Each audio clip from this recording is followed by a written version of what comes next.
Hi guys, Freddy here. Welcome back to the desktop for another rules breakdown. And this week we're going to cover Earthdawn 1st Edition, a 1993 role-playing game from FASA Incorporated. And Earthdawn I find particularly interesting because it's got a few things which differentiate it from standard Dungeons & Dragons fantasy. For example, magic is more heavily baked into the system, as every character class essentially uses magic to better their own abilities. So fighters use magic as they fight, thieves use magic as they thieve, and of course wizards cast spells as normal.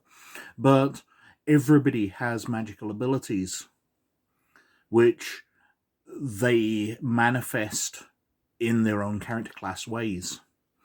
And the game's also quite interesting as the setting is one of the most interesting ones, probably except for Dark Sun, in that the world is a bit post-Holocaust. Magic is just receding from the world. When it was at its maximum, incredibly powerful magical beings walked the earth, and the intelligent races, the humans, the dwarves, the elves, the Tuskrang, who are lizard men, obsidian men, who are walking rock creatures, windlings, who are little fairy spirits, but all of those had to hide, or they would get absolutely destroyed by the horrors, these massively powerful magical creatures. And they are now, as magic lowers, re-emerging into the world. They've been hiding for centuries in magically protected caves, and basically dungeons under the ground. And they are rediscovering the surface. And obviously, the nations which once existed are now fighting for existence because they are fragmented, because their different fortresses underground haven't really been contacting each other. The world is just up for grabs. And the battle between the different nations, the different cares, and the magical nation of Theran, who uses slavery, so are the big bad guys basically in the Earthdawn world, now starting. But it's a lovely game.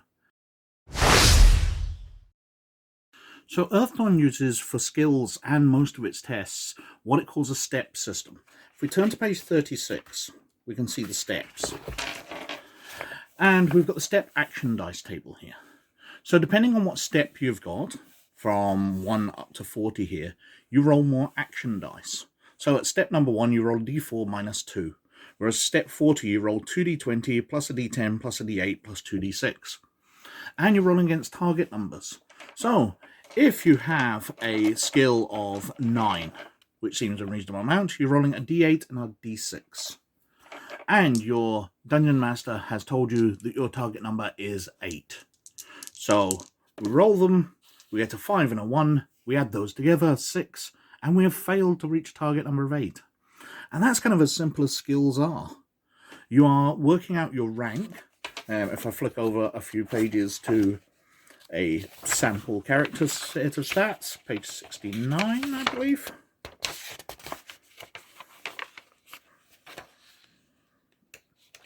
I've got the race of that there.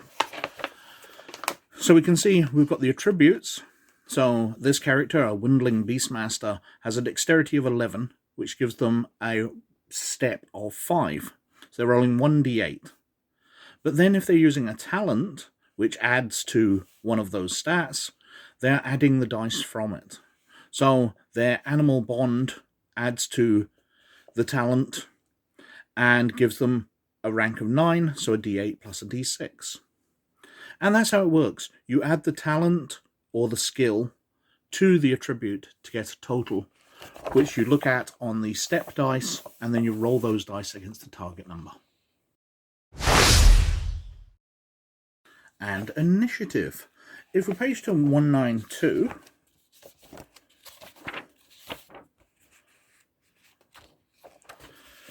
at the start of each combat round, each player and the games master makes an initiative test to determine what order the characters may carry out their actions. The character who rolls the highest initiative acts first, followed by the one with the second highest result, and continuing in descending numerical order.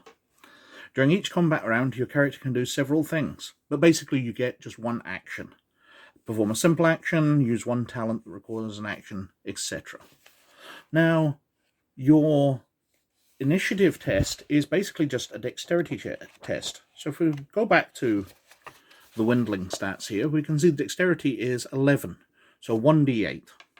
So the Windling rolls a d8, gets a 1, so he's probably going last. But if they'd rolled a 7, they'd be going after anybody who rolled an 8, and before anybody got a 6 or lower. And for combat, well, it's a simple dice test. So, looking at the Windling skills here, we can see they don't have any armed combat. They have an unarmed combat skill, though, of rank 6, so they're rolling a d10. Now, let's say they were attacking themselves. They have a physical defense of 9, so they need to get a 9 or higher on their d10. And they roll a 10, so they hit. And it's as simple as that. You're rolling against the physical defense using your talent plus your attribute.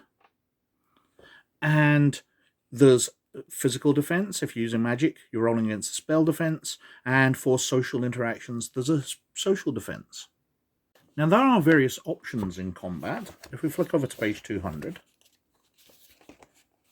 we can see combat options. So we've got things like called shots, defensive stance, aggressive attack. We'll use aggressive attack as an example here. When a character makes an aggressive attack, the strain of the aggressive attack gives them 1 point of damage, but they add 3 steps to his or her attack and damage tests. So going back, we can see that their unarmed combat is 6, so they'll be rolling on rank 9, which, as we remember, was a d8 and a d6.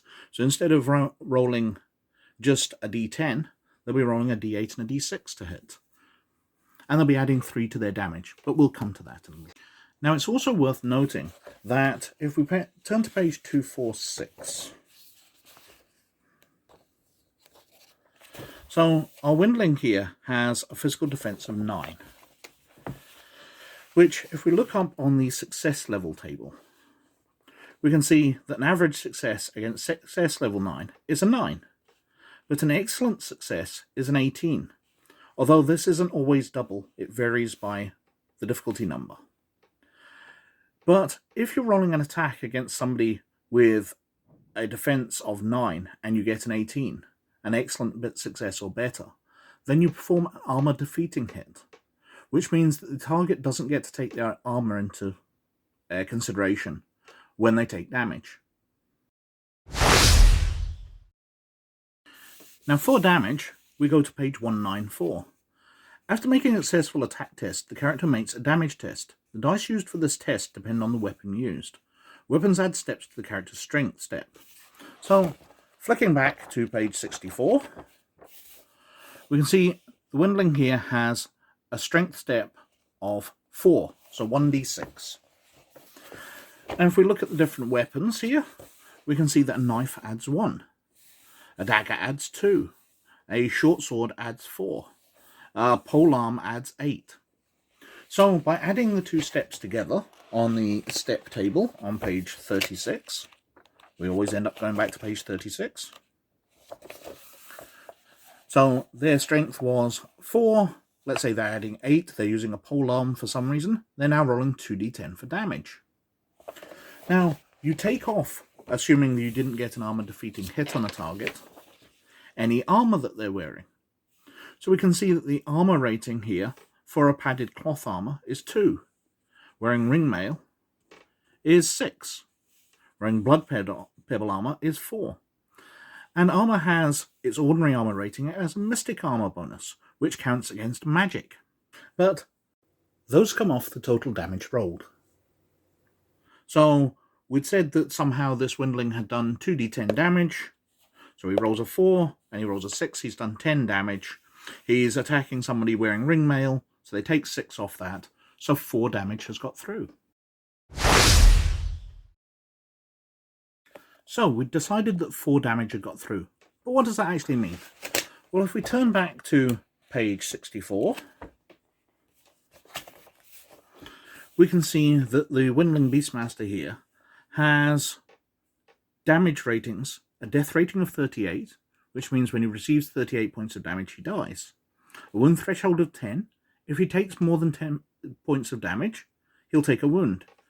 And an unconsciousness rating of 29, which means that when he receives 29 points of damage, he will fall unconscious.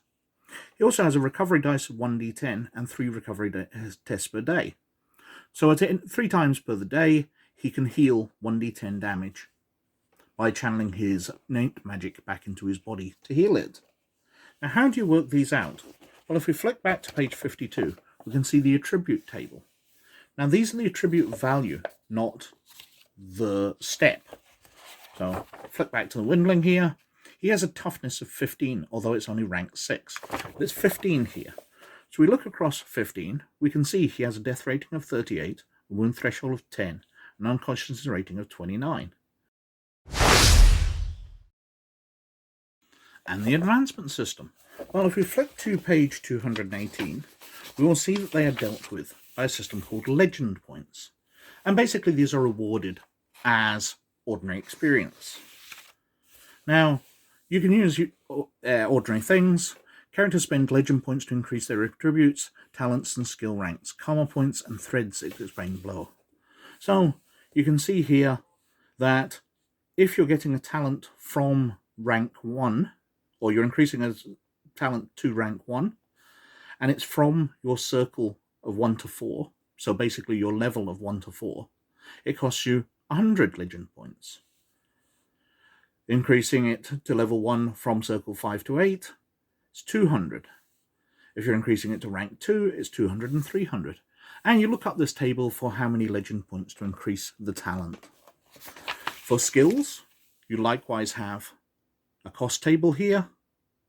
And for advancing in circles, so gaining access to new abilities, you must have a minimum of talents, they must be of minimum rank, and you must have a single talent from circle number 1.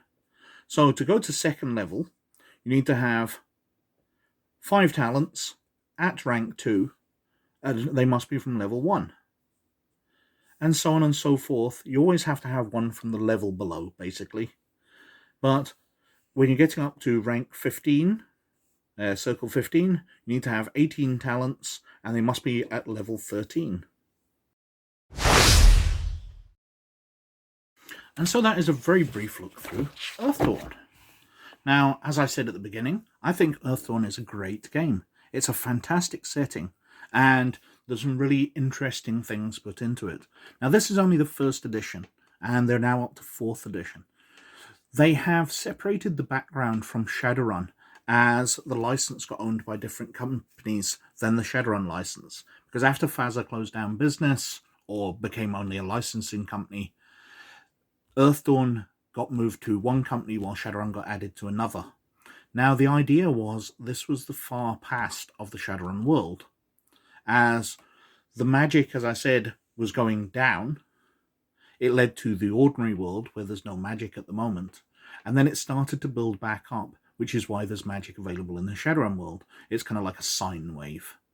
So this is one cycle before. The ending of one cycle of magic, and Shadowrun's the starting of the next, many thousands of years later. But anyway, I've whittled on for ages, as I usually do. Thank you very, very much for watching, as always. Please like, subscribe, and comment below, as it does me massive favours with the YouTube algorithm. But, as always, most of all, you look after yourselves, and I'll catch you later. Bye now.